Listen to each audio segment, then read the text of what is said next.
ये भाई है जिसका मसाना कमज़ोर है।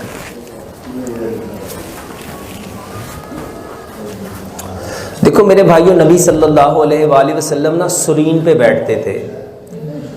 ये जब अब तशाहुद में बैठते हैं, अच्छा मेरे भाइयों बेशक सवाल थोड़े कम हो जाएंगे, लेकिन इसमें ना फ़ायदा ज़्यादा हो जाएगा। प्रैक्टिकली जो चीज़ हम अपनी आंखों से देख लेते हैं ना, उसमें फ़ायदा ज़्यादा होता है। मेरे भाइयों जो चाहते हैं ना कि उनके मसाने कभी कमज़ोर ना हो, जो नबी सल्लल्लाहु अलैहि वसल्लम आखिरी तशहुद करते वक्त बैठते थे, वो किस पे बैठते थे? अपनी सुरीन पे। अत्तहियात कर दे हो नमाज दे विच, जरा करके बहाओ बहते कहते अत्तहियात दे विच। हमारे यहाँ वल्ला लोगों को नमाज इस तरीके के बारे में बताई नहीं गई। अब लोगों को पता ही नहीं है बैठना कैसे है। मियाँ जी आप ज़रा इनको स्क्रीन पे बैठने का तरीका बताएं। इधर उधर उधर वेख्या जी, जरा इधर वेख्या, इन्हों के पैरों वाले वेख्या जी, पैर किधर कट देने, ये वेखो इस तरह बहना शुरू कर। अब इसको ना साइंटिफिकली समझिएगा। इंज बवो जरा। डॉक्टर साहब मेरे ना पट्टे कटे हैं, मेरे को बैठा नहीं जाता। मैं बताता हूँ। देखो एक चीज़ तो नुकसान हो गया, ये देखें। मैं समझ रहा हूँ, मैं समझ रहा हूँ। देखो एक चीज़ का तो नुकसान हो गया, इनके मसल डैमेज हैं। अच्छा उसकी वजह से दूसरा नुकसान करना चाहिए? हमने ना आदत, आपको आदत नहीं है, अभी आप बैठेंगे ना आपको दर्द होगी, पहले क्या होगी? अच्छा मुझे बताओ, आप अपनी बीमारी का इलाज करना चाहते हो बिना दवाई के? खड़े हो। पहली बार जब बच्चा पेंसिल से लिखने लगता है तो क्या वो आराम से लिख लेता है? ये मुश्किल होती है। अच्छा 15 से 20, अच्छा इसको छोड़ो, पहली बार जो बंदा साइकिल चलाता है या मोटरसाइकिल चलाता है, आराम ना चला लेता है? अच्छा पहली बारी कभी उन्हें मोटरसाइकिल इंज नूं जा रही होंगी, कभी इंज नूं जा रही होंगी, कभी डर रहा होंगे, कभी कुछ कर रहा होंगे, कभी झटका बजता, कभी बंद हो जाती है, ऐसे ही होता है ना। और जब उसको चलानी आ जाती है वही वन व्हीलिंग कर रहा होता है। मेरे मोहतरम भाइयों जिस्म का भी यही हाल है। जिस बंदे ने उल्टे हाथ से कभी लिखा नहीं, इसको पेंसिल पकड़ाओगे ये लिखेगा? वो कहेगा भाई ने लिख ही नहीं सकता।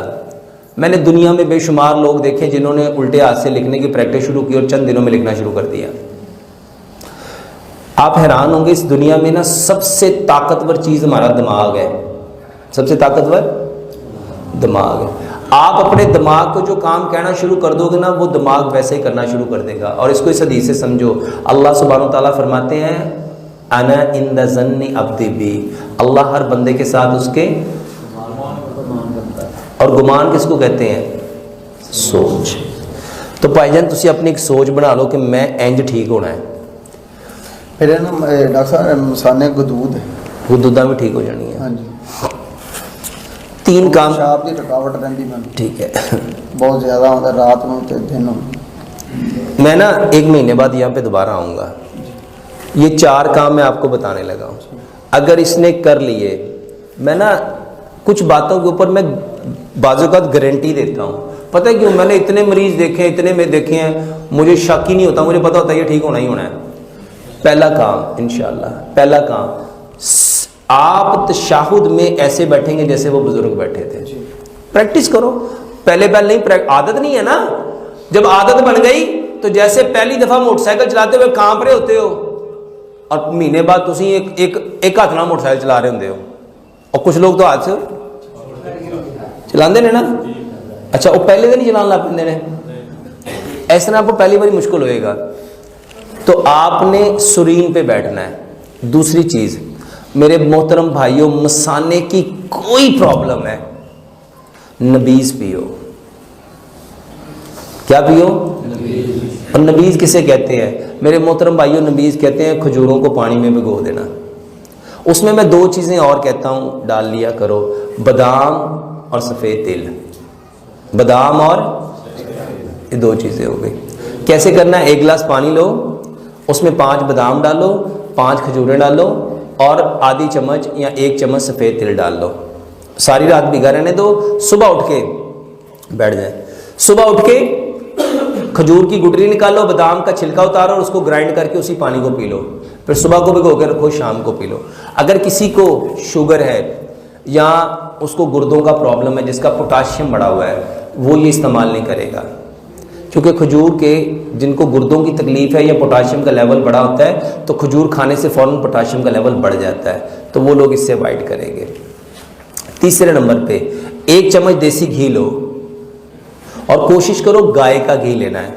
उसमें 1 चम्मच खसखस और 1 चम्मच सफ़ेद तिल डाल के मिट्टी के बर्तन में हल्की आंच पे उसको अच्छी तरह भून लो, अच्छी तरह भून लो। और मेरे मोहतरम भाई उसके 2 हिस्से करो, आधा सुबह खाने के बाद मुंह में रख के चबाते जाओ चबाते जाओ चबाते जाओ चबाते जाओ चबाते जाओ ताकि पानी बना के उसको पी लो, और आधा दोपहर के खाने के बाद। चौथी और आखिरी बात, मेरे मोहतरम भाइयों लंबा सजदा करो, लंबा सजदा करो।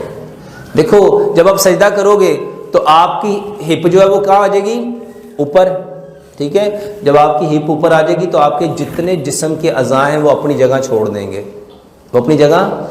कभी ना गौर करना, ये जो लोग मसल बनाते हैं, बाजू बनाते हैं, इसको बनाने के लिए वो क्या करते हैं, वो एक लोहे के डंबल पकड़ते हैं, कभी ऊपर कभी नीचे, कभी ऊपर कभी नीचे, कभी ऊपर कभी नीचे, ऐसे ही करते हैं ना, ऐसे ही करते हैं ना, तो ये मसल क्या हो जाते हैं, मजबूत हो जाते हैं। मेरे भाइयों अल्लाह ताला हमें भी ऊपर नीचे करता है ताकि ये क्या हो जाए, यकीन जानो ये जो सजदा है ना और ये जो लंबा सजदा है, अगर लोगों को पता चल जाए इसमें कितने फ़ायदे हैं, यकीन जानो लोग सर सजदे से ना उठाएं। अच्छा बताओ ये मेरी बातें हैं, प्यारे पैगंबर जनाब मोहम्मद जी भाईजान।